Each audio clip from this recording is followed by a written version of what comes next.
Coach Abel here along with Coach Weiss, the Abel Body Experts, and this Coach 'em Up session is another Letters to the Coach. So Coach, you and I have made comments before. You're a former power lifter. You know my position on training for limit strength in terms of development. You have to be a very special genetic makeup in order for that to develop a physique at all.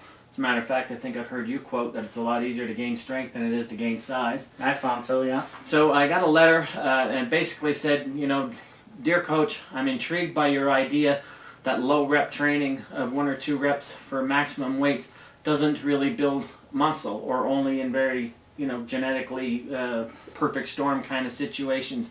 Can you explain that idea a little more?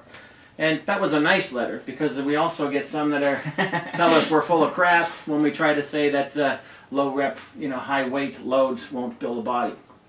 So I could show you examples from the real world of bodybuilding versus every other sport, but I'll read you from one of my favorite studies. This is from David Bem, and the study is called Neuromuscular Implications and Applications of Resistance Training, and it's the application part that matters in terms of research. So his conclusion is, maximum strength training methods with their high intensity resistance but low volume of work, less than 6 reps he puts, do not elicit substantial muscle hypertrophy, which means development. Therefore, a higher volume of work, greater than 6 reps with multiple sets, is needed to ensure a critical concentration of intracellular amino acids to stimulate protein synthesis. And there's also, within this research, there's also other research to back up that claim.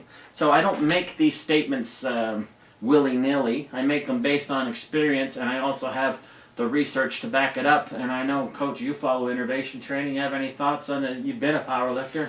Yeah, I've been a power lifter, and I also competed almost exclusively with drug-free powerlifters, and some of the strongest guys I ever met, you'd see them walking down the street, you'd never know they even worked out. It was actually pretty incredible, guys that could pull 600 pounds but didn't look like they'd ever really touched a weight. And then to see a bodybuilder that never goes over 3 plates, right, to be built like a proverbial brick, house. well, I was never myself. I've talked about in several articles. I was never a low rep strength, very good at it. But there was very few people that could match my physique development back in the day. 5'9", 270 pounds, guest posing 260 pounds. So this is the research that backs up that claim.